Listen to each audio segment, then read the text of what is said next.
उगते सूरज का प्रदेश अरुणाचल को कहा जाता है और अरुणाचल ने बीजेपी की जीत का दस्तक दे चुकी है। और अरुणाचल प्रदेश में जीत के बाद अब बीजेपी झारखंड में भी वो करिश्मा दिखाने जा रही है, जिसकी आशा एग्जिट पोल के जरिए हुई है। लेकिन कांग्रेस लगातार विरोध कर रही है, इंडिया गठबंधन विरोध कर रहा है। ऐसे में बीजेपी के प्रदेश अध्यक्ष और पूर्व मुख्यमंत्री बाबूलाल मरांडी जी हमारे साथ हैं।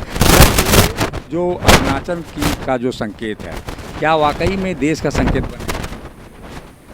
देखिए, 4 तारीख को पूरा भारत पूरब से पश्चिम और उत्तर से दक्षिण भारतीय जनता पार्टी में कमल ही कमल खिलेगा। और इस कारण से कांग्रेस पार्टी परेशान हो गई है, क्योंकि उनको उम्मीदें नहीं थी कि पूरे भारत में कमल खिलेगा। सर, एक उन्होंने आशंका जताई है, अपने कार्यकर्ताओं को भी दिल्ली में आज बैठक के दौरान कहा है कि ईवीएम पर निगरानी रखना है और अंतिम समय तक जो मतगणना काउंटिंग है उसको छोड़कर बाहर नहीं निकलना। नहीं तो अच्छी बात है, उसमें क्या दिक्कत है। हर पार्टी अपने कार्यकर्ताओं को कहता है काउंटिंग अंतिम समय तक रखे, क्योंकि उनको पता है तो परिणाम क्या आने वाला है। तो पहले ना लोग भाग जाए, तो अपने वर्करों को वो मॉरल बूस्टअप कर रहे हैं कि नहीं भाई तुम भागना नहीं, अंतिम समय तक रहो, तरह तरह की। और उसमें से कोई नई बातें नहीं है, जो उनको पता है अच्छी तरह से कांग्रेस पार्टी की हालत क्या होने वाली है पूरा देश में। तो इसीलिए वो अपने कार्यकर्ताओं को हिम्मत दे रही है कि तुम लोग भागो नहीं। तो कभी ईवीएम की बात कर रहा है, उस पर नज़र रखो कि भाई कांग्रेस पार्टी को क्या 2004 में कांग्रेस पार्टी जीती थी, कौन चीज़ से चुनाव हुआ था? ईवीएम से हुआ था ना। 2009 में कांग्रेस पार्टी जीती तो किससे चुनाव हुआ था? ईवीएम ही था ना। आज भी कई एक राज्यों में जहां कांग्रेस पार्टी की सरकार है, किससे चुनाव हुआ? ईवीएम से हुआ है ना। तो ये कौन नहीं जानता है, जनता अच्छी तरह से समझती है, उनके कार्यकर्ता भी समझते हैं। लेकिन जोर ज़बरदस्ती का कोई मुद्दा बना करके उसको हवा खड़ा करके नहीं भाई ये ईवीएम पर थोड़ा ध्यान रखो। अरे ईवीएम थोड़े कोई सजीव प्राणी थोड़े, ईवीएम वहाँ से कोई भागने वाला है। क्या बाद ईवीएम पर भी ठीकरा फूटेगा? हर हमेशा लोग फोड़ता है, जब हारता है तो वही करता है कि ईवीएम में गड़बड़ी हो गई, लेकिन जीतता है तो सब मस्त हो रहता है।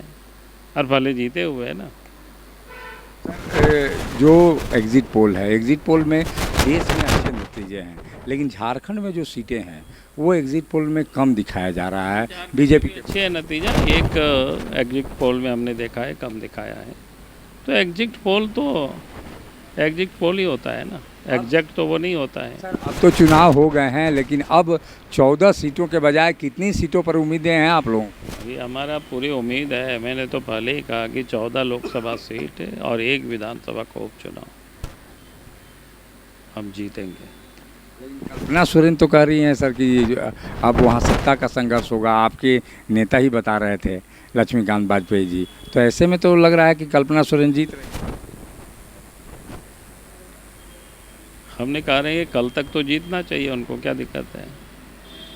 3 तारीख तक वो जीतेंगे, 4 तारीख को हम जीतेंगे।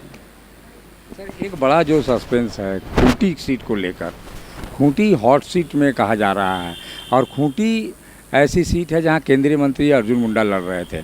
उस सीट को लेकर संशय की स्थिति है और वो सीट कहा जा रहा है फंसे हुए। बाबूलाल मरांडी जी वहां दौरा किए हैं, वहां क्या आप लोग को नजर? देखिए, कहीं कोई संशय नहीं है। खूंटी को लोग इसलिए संशय मान रहे हैं क्योंकि पिछले बार चुनाव हुआ था तो मार्जिन कम था जीत की, शायद 1,500 को समथिंग रहा है। तो इस कारण से उस सीट को लोगों ने शुरू से ही दिमाग में संशय बना डाला है, नहीं तो कहीं कोई संशय नहीं है। एक बात और आई है जो कई एग्जिट पोल के इंटरनल एग्जिट पोल में है कि जो महतो बिरादरी है वो बीजेपी से छिटका है। आप लोगों को भी महसूस हुआ ऐसा कि महतो बिरादरी के छिटकने से पार्टी को के जनाधार में कमी? नहीं, भारतीय जनता पार्टी के कोई वोट छिटका नहीं है। भारतीय जनता पार्टी को जो लोग वोट देता था वो दिया है, बल्कि और मतदाता जुड़े हुए हैं भारतीय जनता पार्टी के पास। क्योंकि हम कभी भी जाति के पॉलिटिक्स हम नहीं करते हैं और जाति के आधार पर हम लोगों को कभी अपने साथ हम जोड़ते भी नहीं हैं, उस प्रकार से हम सोचते भी नहीं हैं। पार्टी अपनी विचारधारा को लेकर के सभी वर्गों में जाती है। पार्टी जो केंद्र में सरकार है अपने कामों को लेकर के जनता के भी जाती है। और ये हमारा दो आधार है पार्टी का विस्तार होने का। और आज समाज के सभी वर्गों में विचारधारा को लेकर के भी हम मजबूत हुए हैं। और केंद्र सरकार की जो 10 वर्षों की जो उपलब्धि है, काम है, उस कारण से भी जनता की स्वीकारता पार्टी के प्रति बढ़ी है। तो इसीलिए ये कहना कि भाई अमुक जाति बीजेपी से भाग रहा है, बिल्कुल गलत है। सर, ये विधानसभा चुनाव भी कुछ महीने में होने हैं। अब क्या बीजेपी इसकी तैयारी में जुटेगी या इसको संकेत मानकर और तैयारी तेज करेगी? नहीं, इसको संकेत क्या मानेंगे भाई। लोकसभा चुनाव था, विधानसभा चुनाव के लिए तैयारी करेंगे। 4 तारीख को परिणाम आ जाएगा। बल्कि हम सब लोग शुरू किए ही है, ऐसा कुछ नहीं है, काम चल ही रहा है। बीजेपी के प्रदेश अध्यक्ष बाबूलाल मरांडी दावा कर रहे हैं कि अभी 14 के 14 सीटों पर बीजेपी का मजबूत जनाधार है और ये सीटें बीजेपी के खाते में आएंगी। अब ये 4 जून को ही पता चलेगा कि बीजेपी कितना झारखंड में अच्छा कर पाई है या एग्जिट पोलों के अनुसार सीटें यहाँ पर घटने वाली हैं। सहयोगी संजय के साथ अशोक कुमार, मुखर संवाद, रांची। मिनी लंदन मैक्लुस्कीगंज प्रकृति की गोद में बसा ड्रीम डेस्टिनेशन आपका कर रहा है इंतजार। आइए अपने यादगार लम्हों को बिताइए ड्रीम डेस्टिनेशन में। राजधानी रांची से महज 50 किलोमीटर दूर आपका अपना ड्रीम डेस्टिनेशन।